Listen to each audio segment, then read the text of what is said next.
Let's drill. One aluminum plate.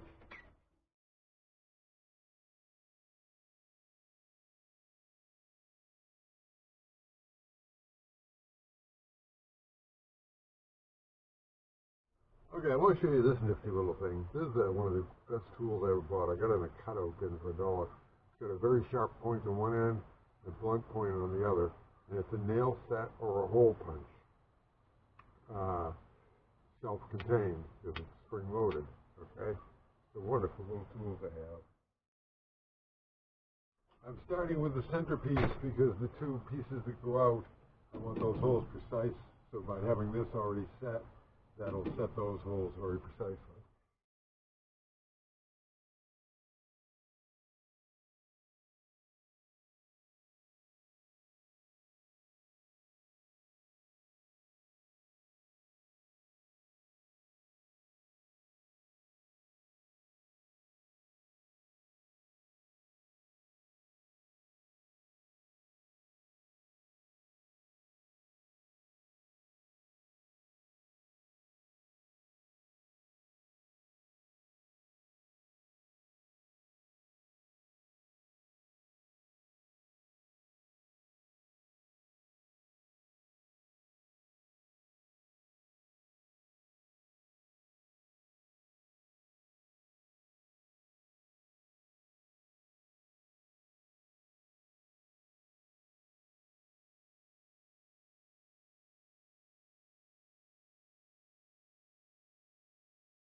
There we go.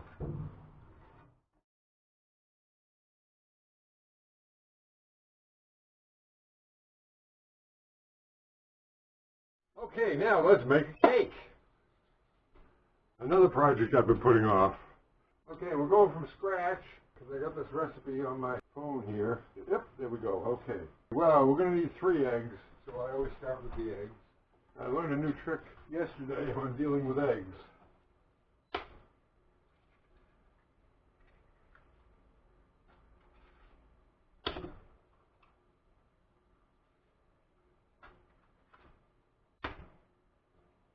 Oh, that one didn't make it. Okay, I guess that only works if you're doing one at a time.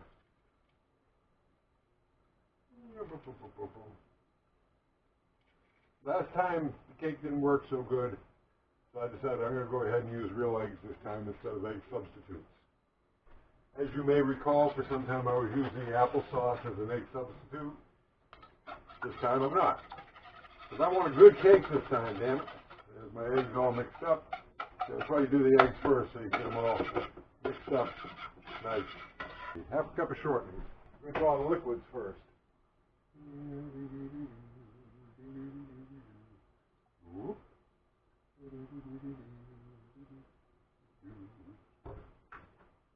1 cup of milk. Okay, now that I got to cheat on because I don't got any milk. So I will do 1 cup of milk. 1 cup of water.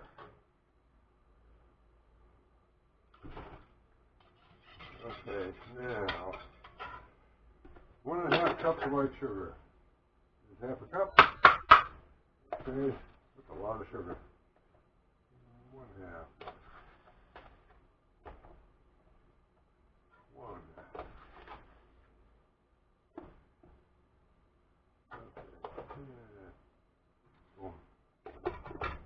cups all-purpose flour. And this is my gluten-free all-purpose flour. 1,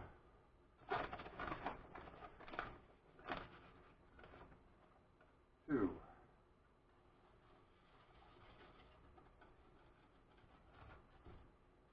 Okay, 3½ teaspoons of baking powder. Baking powder.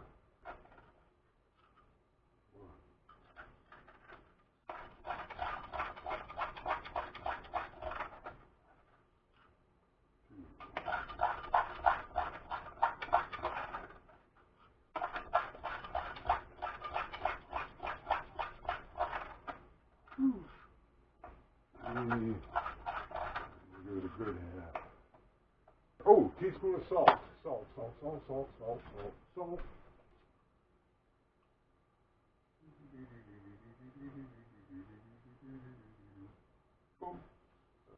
1 teaspoon of vanilla extract. Okay, I was going to put that in whether they said so or not, because that is the stuff. Ooh, I'm almost out. I'm out. No, I got another one up there. Okay, we can always put in extra. Okay, so that's dead. The new bottle is smaller and just as pricey. Whoa. Okay, we're going to put in a lot of vanilla. Boom. Everything's going up in price and down in size. It's ridiculous. Okay, that's it. Except I'm going to do something. I'm adding some of this stuff, the lemon juice. I'm going to make it a yellow cake. Add some lemon juice.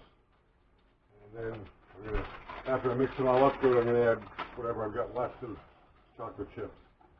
Oh, I should put the oven on. Oh, shoot. I got no directions on this. I'll go to 350. This seems very wet. It is very wet. Not exactly batter. 2 cups all-purpose flour. 1 teaspoon of salt. Shortening. Eggs. Milk. Huh. Okay.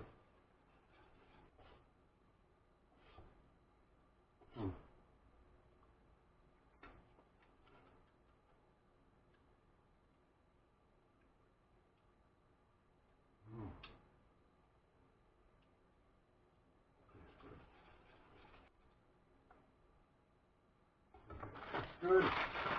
And not a lot of these left, but whatever we got. I don't know what else. I can throw in some stars. Yeah, I got some stars. Throw in some stars.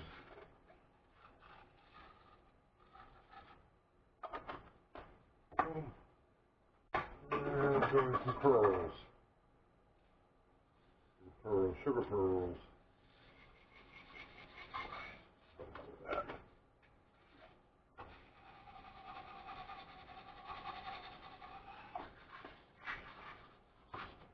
Cool. I am very tempted to throw some more flour in here. This is very liquidy. God, dare I do it? Should I do it? Why won't you answer me? Oh, man. Should I throw in another half cup of flour? Ooh, baby. You know what? I'm going to do it. I'm going to do it because this is just too liquid.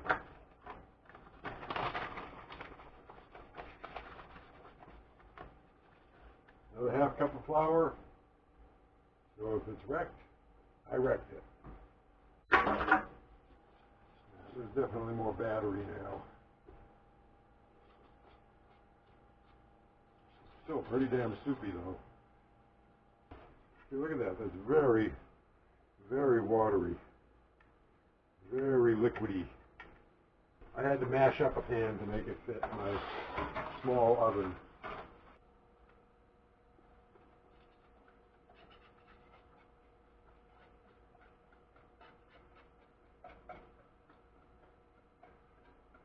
how liquid that is. How long do you bake a cake for? 25 to 35 minutes. 15 to 20. 25 and another cake layer.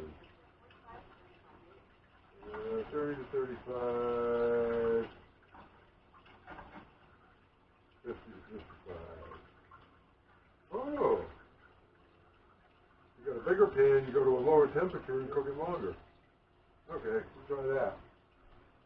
Dump the temp down to 30, and we'll go for 55. 55. I hope this works. Okay. There we go. Okay, we are baking a cake. I said I wanted to bake a cake. I'm baking a cake. It's on the list. The list is now complete. Not all of it's successful, and we don't know yet if this will be successful. But there we go. We'll see you in 54 minutes. I have heard the beep, and I've come a-running, so we check this now. Ooh, lower temperature and longer time did, and for one thing, wow, oh, I hope that's cooked, because I'll tell you, it's much more level than they usually are, you know, as opposed to that big bump I usually get in the middle, and it's got a nice golden brown. Ooh, baby. Ooh. It smells good. Smells good. Here. Take this part. I think we're good. Yeah. I'm coming out clean. Ooh, baby. Look at that. Wow. This is looking good. This could be it. This could be my cake. All right. So we're going to let that cool down before I can try it, and meanwhile I'm going to go ahead and cook supper and have supper, and then I'll come back and have dessert of cake. I was on the phone for the last 3 hours with somebody I worked with in 1979, which is also the last time I talked to her. So my cake is cool. So we shall now cut it and see how we did here. Very firm. It smells good. And I like the way it came out of the oven. It didn't do this big bulge in the middle thing. Ooh, look at that. Ooh, look at that. Okay, here you go. Okay, there we go. The M&Ms, the chocolate chips all went to the bottom. Okay, taste test.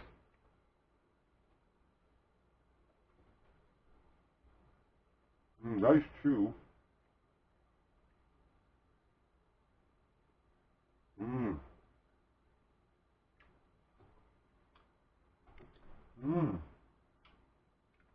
Ladies and gentlemen, we have cake. Oh, that's good. Oh. Oh, that's good. That's really good. Okay, remember I cooked this at 330 for an hour, or 55 minutes. Probably could have got away with 50 minutes, 50. But that's an interesting thing. I've never seen that before. For the bigger cakes, you cook them at a lower temperature for a longer time. And that definitely worked in this case. I probably went a little too long because the crust is a little crusty, but it tastes good. It feels good. It's got a nice chew to it. Okay, so we're going to call a success on that. And I guess pretty much a success on the day. So there you go. Hi, Cheryl, and happy day to you.